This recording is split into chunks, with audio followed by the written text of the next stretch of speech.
going mad. Brilliant party, man.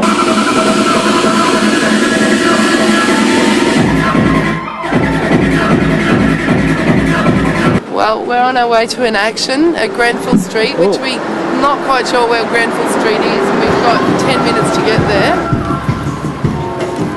Okay, well, the generator's firing up in the background. What's about to actually happen? Well, we've got a couple of decks here and we're going to pump out some tunes. Alright, I'll let you do it. We're here to reclaim the picture. Gotta stop the mine is Jabiluka. Crew called Ohms Not Bombs. You like your tunes? Hey? Fucking like tunes? Oh yeah, fucking oath. It's wicked.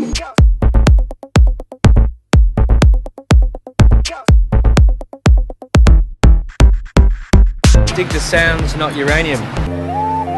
Testing 1, 2, 3. We're Ohms Not Bombs, coming to you from within a pound. Year 2000 party. Woohoo!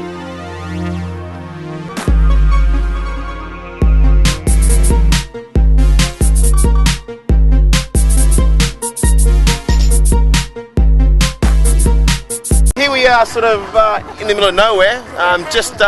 Roxby Downs is just over there. Apparently, there's a big road train, about 50,000 kilograms, will be rocking up this road.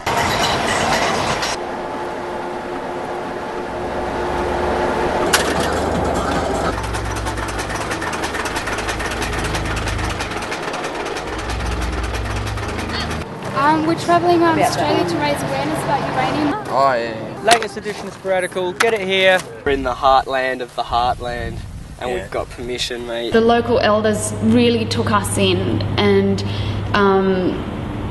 they gave us, for instance, I forget what his name was. Was it Rupert? He gave us a tour around Uluru, and he showed us local bush tucker that he said we could try. People actually feel that they might lose their jobs if they come to the party tonight. That's what they've been told, yeah. Being told by who? Being told by the management that the police will come out here, and if they're caught here, you know, dancing and enjoying themselves, that they'll be given 48 hours to leave. Really? So you want to know about Yalara, do you? Well, Yalara actually means howling in the local Pitjantjatjara language. Howling as in dingoes howling, because Ayers Rock is devil dog dreaming. Now the resort town itself was developed a bit like a company town. It was built by a company, I think, based from the Surfers Paradise, and they planned the place rather than the place growing spontaneously as a lot of towns grow. And as you know, well, when you plan a place, it loses that organic feeling and has lots of different zones of competing authority that you get in a town that grows organically.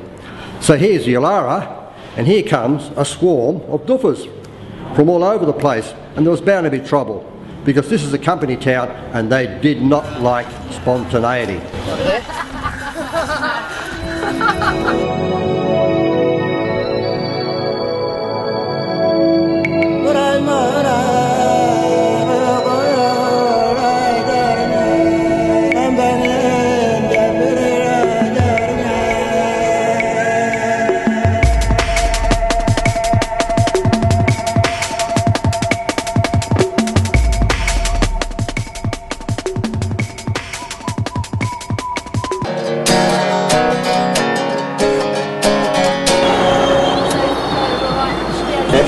So the word's out and about our party, is it? Yeah.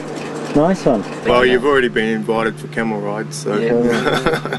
Marcus, the camel guy, let us park our bus at his place and prepare for the party. Take the many people? 50 odd, you reckon?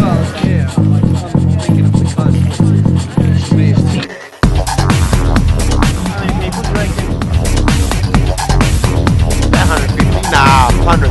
I guess about 100.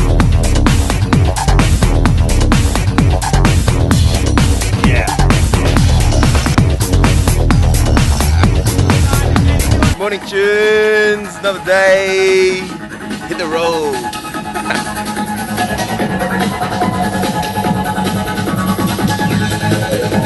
We're hitting, 40 degrees plus temperatures up north, and we had a lot of problems with that once we get into the top end. And Tony Spanos, the champion, came to the rescue. So we ring up for emergency and they go, yeah, where do you want to go? We say, Kakadu. He had the peace bus. And we just caught up with another bus. What story was this other bus? And he actually came up and met us on tour. Big green bus. This is when the bus started to break down. We're on the way to the court hearing of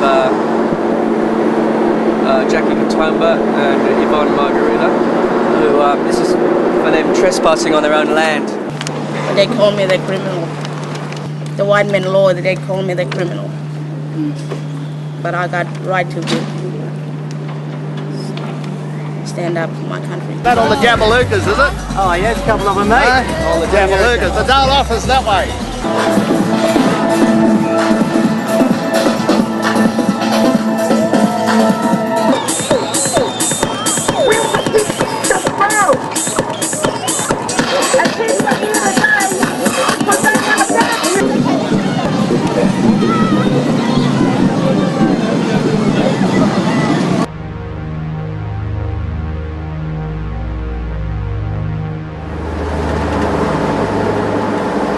Come a long way, seen a lot, been a lot of places. And it feels like kind of the purpose of our trip is kind of coming to a head now.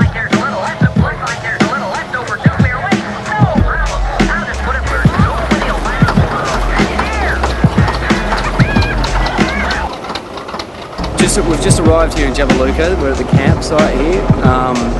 There's an action going ahead straight away down at the lease sites, and another mine in a World Heritage. So we're not taking very good care of World Heritage here. Yeah, who are you filming for? For these guys. And like it's the most major environmental issue in Australia in 1998. So we're heading down the east coast to do the parties. So how do you feel about leaving now? It's been home for about a month, hasn't it? I'm not looking forward to getting back to Sydney, but I'm sort of looking forward to sort of hitting the road again. The key thing to remember about driving vehicles in the desert is that they don't leak water. And if they leak water, fix it before you leave anywhere. Because if you drive a bus out of Darwin that's leaking water, it's only bound to happen that the engine's going to overheat and cook. And then you can lose all your passengers to someone, say, Tony Spanos, coming across in the peace bus and taking the mob over to the east coast, while the guys who have to fix the bus and bring it back to Sydney go back to Darwin and do that. And that's exactly what happened at the end of the, or on the tail end of the Dig That It Sounds Not Uranium tour. It wasn't a bad thing. We went back to Darwin and continued work with the crew there. Eventually, Bastian, Tafaiti and I, we did fix that bus and we did bring it back to Sydney, and that bus is now still going with Lisa, I think. So Future relic, yeah. Future relic. So yeah, it was well worthwhile. We stuck with it and we brought it home.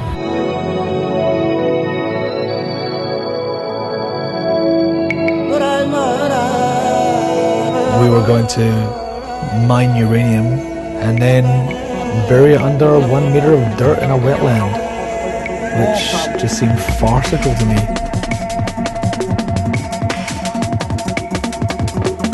What about your dream of Earth Dream 2000? Maybe you could tell us a bit about that. Yeah, sure. That's very much alive and well. It's been an ongoing dream for about 10 years now, since about 88.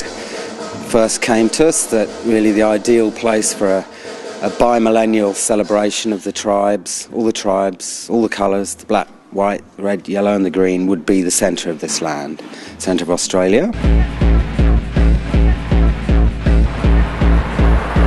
We're encouraging everyone to join the convoy and be mobile and be able to go into the desert in the year 2000.